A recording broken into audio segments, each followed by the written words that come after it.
لا يكلف الله نفسا إلا وسعها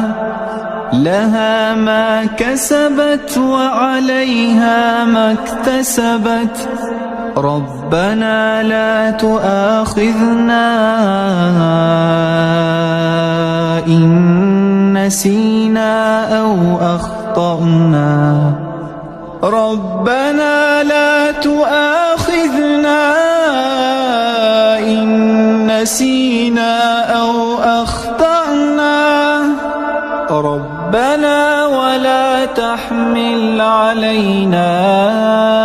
إصرا كما حملته على الذين من قبلنا ربنا ولا تحملنا ما لا طاقة لنا به واعف عنا واغفر لنا وارحمنا أنت مولانا فانصرنا على القوم الكافرين.